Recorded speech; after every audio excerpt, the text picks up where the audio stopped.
It is time to welcome in Brent Colley, the first Selectman of Sharon, Connecticut. Good morning, Brent. Good morning. How are you? Not too bad. How are you? I'm good. All right. Now, I hope you heard Pat Pagano said, Sunday night into Monday we could get 6 inches or more of snow.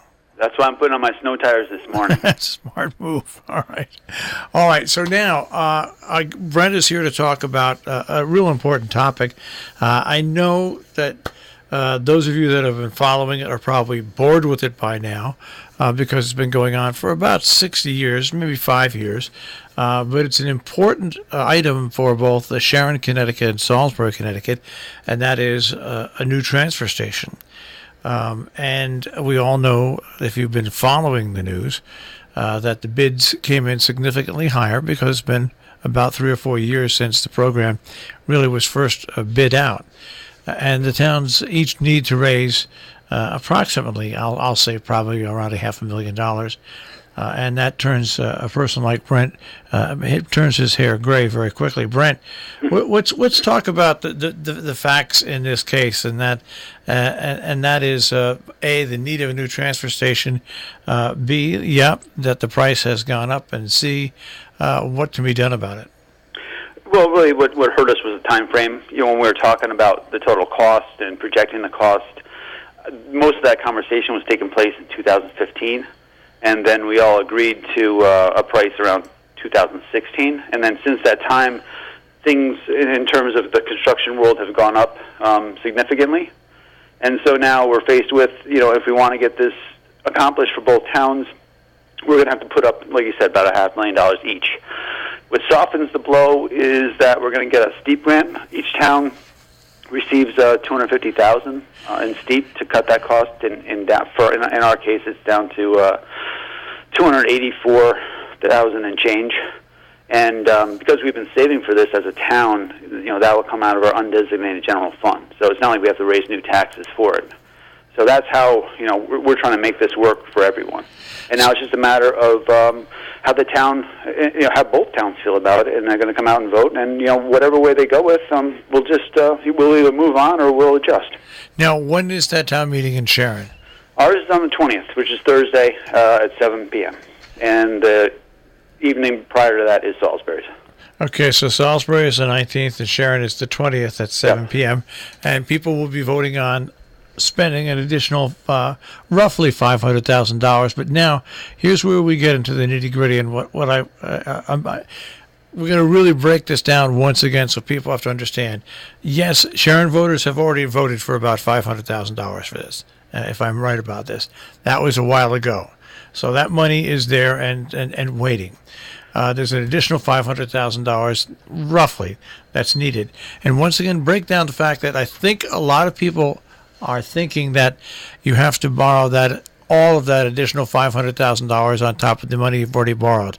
Break down those figures again so they know that a lot of that money is all ready to just be transferred. So so the first meetings, we were going on the figures that we had projected, which is, we'll just round up and say, 3.8. We could spend up to $3.8 million for the new transfer station.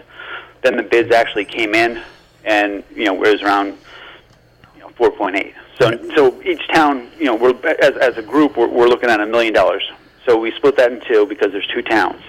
So now we're going back to say, in order to accomplish this construction, we're going to have to put out some more money. Now, the first meeting, how that's going to work is so that first $3.8 million is covered with a 1.7% USDA loan.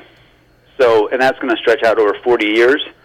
And the thought process with that was that by doing it over 40 years at that percentage, it doesn't hurt as bad. But also, it's not just this generation, the people living here right now that pay for it. It's people that are living here now, 4 to 40 years that are going to pay for it.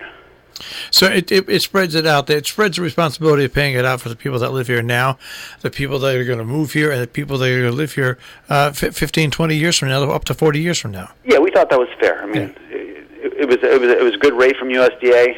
They have some really great rates, and we figured that was the best way to do it.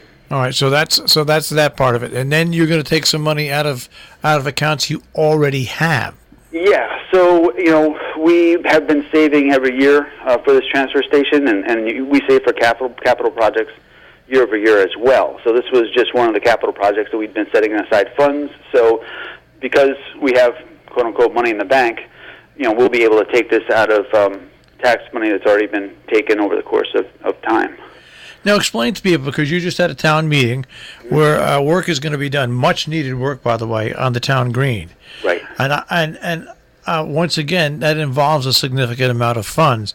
I think what people have to understand is these funds come from different areas, and these funds are already accrued, and so the town all of a sudden is not just throwing $1 million in debt upon itself. Right. So every year we get together at budget season and we talk about the 5-year capital plan. And every annual report, if you look within that, you'll see what we're planning to do in the next calendar year, if we can. And so the green was on that list, has been on that list ever since we came into office, and I think it began being talked about, even as far back as 2010. So the Green Committee has been setting aside funding for this on their own every budget year. And then there's an account from the state called LOCIP, which basically is local aid for projects like this or bridges or roads. And then we're asking from the town to take out of the undesignated fund, again, tax money that we've already taken from them to help fund this. So that's where the three sources came for this project.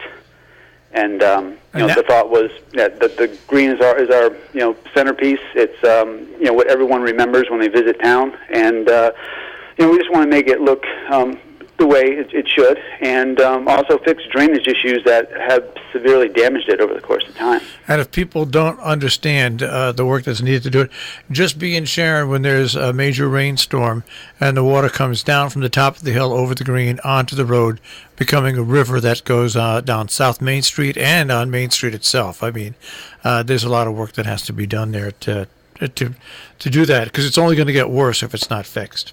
Right. So that's separate, and that's already voted on. So that's already separate. That meeting. So the next big vote it comes up on the 20th in Sharon. Yeah, and I hope a lot of people show up, because that's the important part about how our government's run. We're not going to dictate what we're going to do. It's people are a part of the process, but they have to show up to be a part of the process.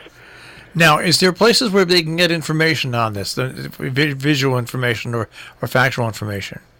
If you want to see the actual bid itself, that's available at Salisbury Town Hall, and general information is available on our website, SharonConnecticut.org. You can read the minutes from all the meetings there, and also because you offer this amazing service, they can actually view just about every meeting that took place about this, dating back to the beginning. That's right. All you have to do is go to catv6.com, click on the Vimeo link, and look for the transfer station building committee meetings. And you can see every meeting back to the first meeting. And if you go back on the Vimeo link and you still have to go back further, you click on the YouTube link next to it. We have every one of those meetings videotaped that you can watch. Brent, I know it's never easy. It's funny. Somebody said to me yesterday, you had 3 meetings already this week, and the person said to me was, "Don't those select people ever go home in Sharon?" No, you don't. But it's a good form of government. Whether I'm at the gas station or the store or at the movies. You're talking politics and what's going on in town. But that's the beauty of a small town and the government form that we have.